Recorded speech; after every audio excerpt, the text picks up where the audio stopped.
오늘 말씀의 제목은 오직 하나님뿐이니라는 제목으로 하나님의 말씀을 나누겠습니다. 폭염이 계속되는 날씨에 우리의 마음을 시원하게 해주는 그런 소식이 얼마 전에 있었습니다. 독일에서 열린 하계 유니버시아드 대회에서 한국이 종합 4위를 달성했습니다. 열심을 다해 메달을 딴 우리 선수들 너무나 자랑스러웠는데요.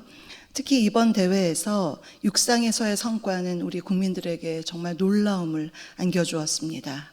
남자 400m 계주 대표팀이 놀랍게도 금메달을 땄습니다. 그동안 육상은 우리나라와는 거리가 좀 멀다고 그렇게 여겨지는 참으로 장벽이 높은 그런 종목이었는데 남자 400m 계주에서 그것도 금메달을 땄고 유니버시아드 대회 사상 첫 금메달이라 더욱 값지게 여겨졌습니다. 우리 국민들의 지친 마음을 정말 시원하게 해주는 소식이었습니다.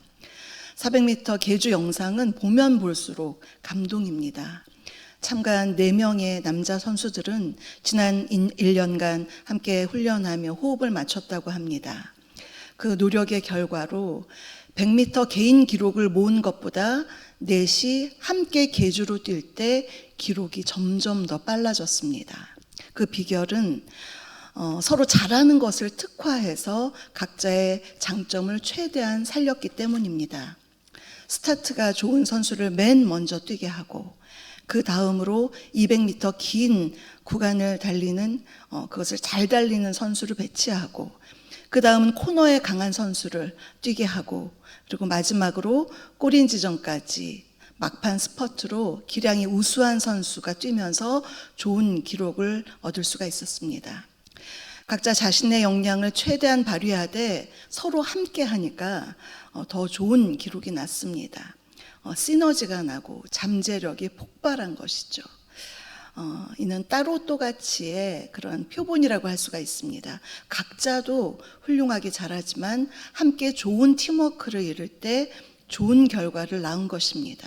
참으로 자랑스러운 우리 선수들입니다. 이러한 좋은 팀워크가 육상에서만이 아니라 우리 사회 곳곳에서 많이 일어난다면 얼마나 좋을까요? 그런데 안타깝게도 이 세상은 같은 팀끼리 치열하게 경쟁하고 서로 물고 뜯는 팀킬이라고 부릅니다. 팀킬이 난무하는 세상입니다. 팀킬은 원래 컴퓨터 게임에서 사용되는 용어가 대중화된 것인데요. 의도적으로 혹은 우발적으로 같은 편인 아군을 해치는 행위입니다. 자신의 이해득실과 입장에 따라서 팀킬을 하는 경우가 많습니다.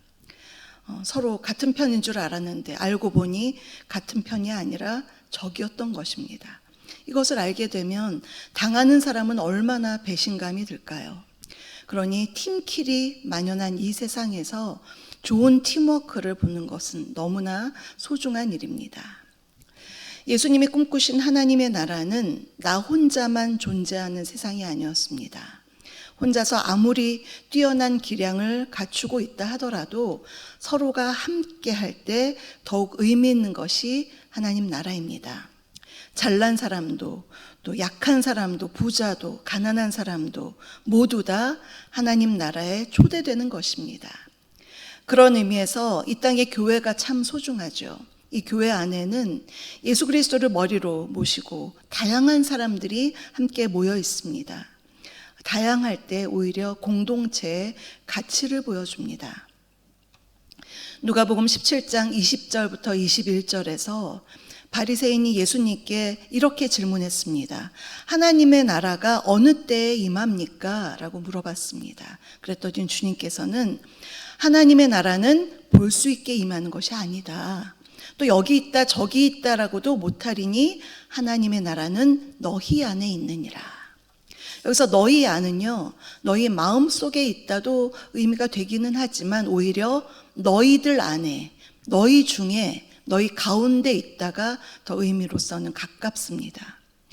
하나님의 나라는 나 혼자서만 누리는 나라가 아니라 함께하고 함께 섬길 때에 더욱 아름다운 나라입니다. 그런 의미에서 오늘 본문에 나오는 고린도 교회는 하나님 나라의 관점으로 볼 때 여러모로 아쉬움이 많은 교회였습니다. 당시 고린도 교회가 당면한 문제들이 참 많이 있었습니다. 물론 지상의 교회치고 문제가 없는 교회가 없겠지만 특히 고린도 교회는 심했던 것 같습니다. 그래서 사도 바울은 고린도 전후서를 통해서 고린도 교회 성도들을 권면하기도 하고 꾸짖기도 하면서 성도들을 바로잡는 교훈을 주었던 것입니다. 고린도 교회의 여러 문제 가운데 가장 먼저 언급된 것이 바로 성도 간의 분쟁이었습니다. 그 분쟁에는 여러 이유가 있었는데요. 각자가 따르는 지도자들로 인해서 성도 간의 분쟁이 있었고 또 소송 문제로 세상 법정에 가는 그런 분쟁도 있었고 또 다양한 은사가 나타나면서 성도들끼리의 갈등도 일어났습니다. 이런 여러 가지 이유가 교인들의 마음을 사분오열로 갈라지게 했습니다. 물론 모든 사람이 다 똑같이 획일화될 수는 없지만 성령께서 함께 하시면 다양성 안에서 통일성과 하나됨을 이루어 나갈 수가 있는 것이 바로 하나님 나라인데요. 고린도 교회는 미성숙해서 그러지를 못했습니다. 그런데 고린도 교회의 문제는 그 당시만의 문제가 아니죠. 현재 이 땅에 있는 교회들이 겪고 있고 또 겪을 수 있는 문제들입니다. 이제 본문의 말씀을 통해서 오늘을 사는 우리에게 주시는 메시지 3가지를 함께 살펴보겠습니다. 첫째로, 진정으로 신령한 자는 일치와 화목을 이루는 자입니다. 진정으로 신령한 자는 일치와 화목을 이루는 자입니다. 고린도 교회의 첫 번째 문제였던 분쟁, 분열은 그야말로 사탄이 기뻐하는 일이죠. 반대로 하나님은 성도의 하나됨을 기뻐하십니다. 성령의 사람들은 서로의 다름을 인정하면서 사랑으로 서로 용납하는 사람들입니다. 그런데 만일 성도들끼리 서로를 비난하고 공격하는 것, 이렇게 팀킬하는 것, 이것은 사탄은 좋아하고 이 교회는 너무나 힘들어지는 것이죠. 교회를 혼란과 분열로 몰고 가서 결국 파멸에 이르게 되는 것입니다. 사도 바울은 고린도전서 1장에서 교회 안에 있었던 여러 분파들을 나열했습니다. 바울파가 있었고 아볼로파, 게바파, 그리스도파, 이렇게 서로 다른 파벌들이 있었습니다. 그리고 각자 자기들이 더 우월하다고 주장했습니다. 이러한 모습에 대해서 바울은 고린도전서 1장부터 4장까지 분쟁에 대해서 꽤 길게 권면했는데요. 3장 1절에 이렇게 말하고 있습니다. 형제들아, 내가 신령한 자들을 대함과 같이 너희에게 말할 수 없어서 육신에 속한 자 곧 그리스도 안에서 어린아이들을 대함과 같이 하노라. 바울은 여기서 성도를 두 부류로 나눴습니다. 하나는 신령한 자이고 그들은 신앙적으로 성숙한 자라는 뜻입니다. 2장 6절에서는 이런 사람을 온전한 자라고 표현을 했습니다. 그러나 이와는 반대로 성숙하지 못한 사람을 육신에 속한 자라고 했습니다. 이런 사람은 그리스도 안에 있지만 어린아이와 같다, 성숙하지 못한 자와 같다라고 했습니다. 이런 사람의 특징이 3장 3절에 나오는데요. 그 중간에 보시면 너희 가운데 시기와 분쟁이 있으니 어찌 육신에 속하여 사람을 따라 행함이 아니리요. 바울이 말하는 육신에 속한 사람은 시기와 분쟁을 일으키는 사람이었습니다. 여기서 시기라는 단어의 원어는 뜨거움, 열심이라는 뜻도 있습니다. 뜨거움이 긍정적인 의미에서 열심으로 나타나면 참 아름답죠. 좋은 일에, 의의에 열심을 내는 것 아름답습니다. 고린도후서 11장 2절에서 하나님의 열심이라는 단어가 나오는데 이것이 바로 그 열심이 이 지금 시기에 속하는 단어와 똑같은 단어입니다. 그런데 이 열심이 주님 안에서 신앙적으로 바르게 사용되지 않을 때, 이 시기로 나타날 때가 문제입니다. 시기는 다른 사람에 대해 질투하고 지나친 경쟁심으로 사람들과 다툼을 일으키며 분쟁을 일으키는 원인이 됩니다. 잘못된 열심이 바로 시기입니다.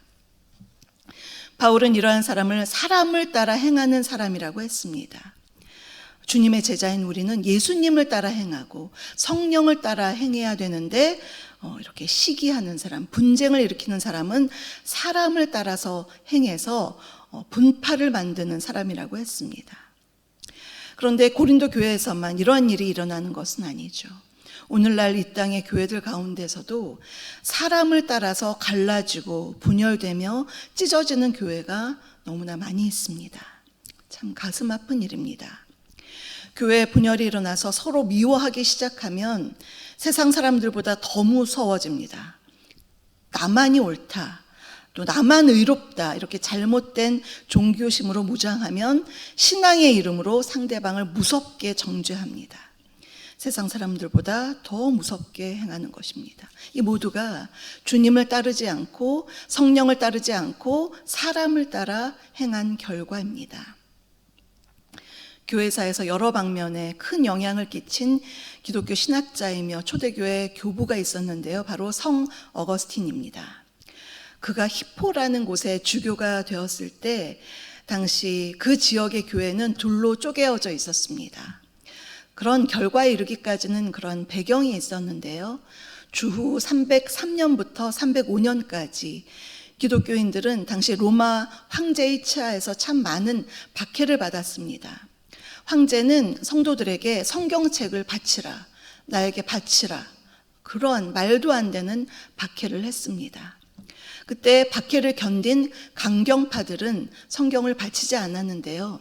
그들은 성경을 바쳤던, 즉 박해를 견디지 못하고 로마 당국에 성경을 바친 사람들을 배교자라고 부르면서 그들을 경멸했습니다. 그 강경파들 가운데 한 사람인 도나투스라는 사람이 있었는데요. 그가 카르타고라는 지역의 감독이 되었을 때 교회는 카톨릭 교회와 도나투스주의자 교회로 갈라지게 되었습니다. 도나투스주의자들은 교회가 거룩과 성결을 유지하기 위해서는 저 배교자들은 죄인이기 때문에 교회 내에 들여서는 안 된다, 허용해서는 안 된다라고 주장했고 성찬에도 참여하지 못하게 했습니다. 그때 성 어거스틴은 이러한 도나투스주의자들을 향해서 비판하면서 교회의 본질은 하나됨이기 때문에 결코 분열되어서는 안 된다라고 했습니다. 그는 하나됨의 근거를 그리스도의 사랑이라고 말하면서 교회가 분열되는 것은 예수님의 옷을 찢는 것과 같다라고 주장했습니다. 그러면서 교회의 일치, 하나됨, 화목을 주장했습니다. 실제로 성경에서 고린도전서 1장 10절에 분쟁이라는 단어가 나오는데요. 성경에서 분쟁이라는 헬라어 스키스마타라는 이 단어의 뜻이 바로 옷이 찢어지는 것을 말합니다. 찢어진 옷을 입고 다닐 수가 있나요? 없죠. 그런 것처럼 분쟁은 그와 같다라는 것입니다. 그래서 성 어거스틴은 오직 교회의 일치를 강조했습니다. 하나 되어야 한다. 찢어진 옷으로는 아무것도 할 수 없다. 하나가 되어야 한다라고 강조했습니다. 오늘 다시 본문을 보시면요. 5절을 보면요. 바울이 이렇게 말합니다. 아볼로는 무엇이며 바울은 무엇이냐. 분파로 갈기갈기 찢어져 있는 고린도 교회를 향해서 이렇게 말했습니다. 교회에서 사람을 따라 파벌을 나누는 것은 무의미하다. 그러한 뜻이 담겨져 있습니다. 바울이나 아볼로나 다 성도들의 믿음을 위해서 하나님에 의해 세워진 사역자들인 것입니다. 물론 아볼로의 특성이 다르고 바울의 특성이 다르고 게바의 특성도 다릅니다. 역할도 다릅니다.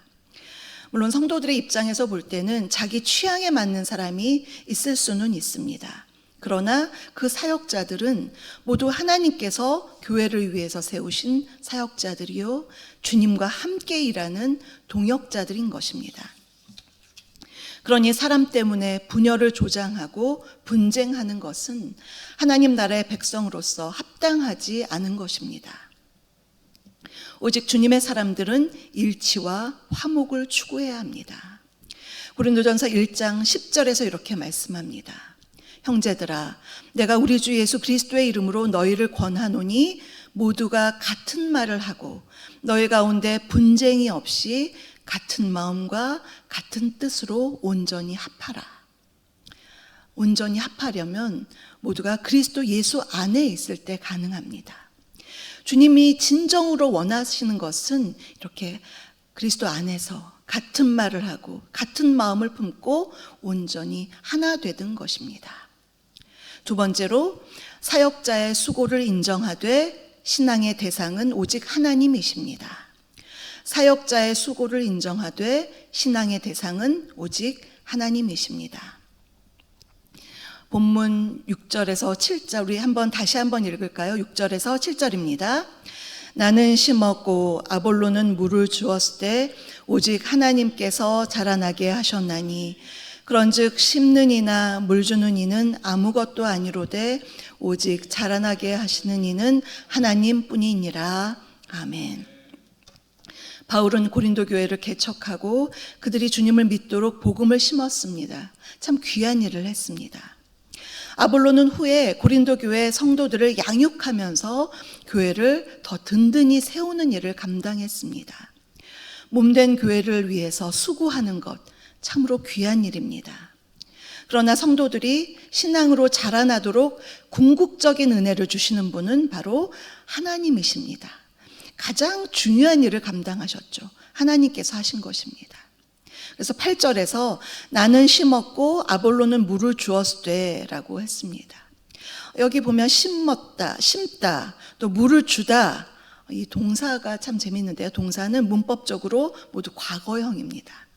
그런데 하나님이 자라나게 하셨다. 여기서 자라나게 하다의 문법을 보면 미완료형인데요. 미완료형 동사인데요. 계속과 반복을 의미합니다. 그래서 그 귀한 사역자들이 심기도 하고 또 물을 주었지만 또 그렇게 했지만 결국에 계속해서 자라나게 하시는 분은 하나님이시다. 그 의미입니다. 하나님이 세우신 사역자들이 자신의 역할을 따라서 일을 했지만 궁극적으로 자라게 하시고 계속해서 은혜를 내려주시는 분은 하나님이십니다. 그렇다고 사역자가 한 일을 폄하해서는 안 됩니다. 8절에서 각각 자기가 한 일에 대해서 하나님께서 상을 주신다고 했습니다. 사역자가 한 일은 하나님의 상을 받을 정도로 정말 가치 있는 일입니다. 그러니 사역자들에 대해서는 존경과 존중을 해야 합니다. 그러나 너무 지나친 것이 문제이죠. 사람을 추종해서 분쟁이 일어나고 분파를 만드는 것, 이것은 안 된다는 것입니다. 7절 하반절에서 오직 자라게 하시는 이는 하나님뿐이니라. 오직 모든 것을 주님이 하셨습니다. 이러한 고백이 참으로 중요합니다. 교회 사역에서 절대적인 핵심은 하나님이 일하신다는 것을 인정하는 것입니다. 하나님께서 성령을 통해서 일하시고 세우신 귀한 사역자들을 통해서 일하시고 주님의 손에 붙들려서 일하게 하고 그래서 하나님의 나라의 확장에 쓰임받게 하시는 것입니다. 그것이 하나님께서 하시는 일입니다.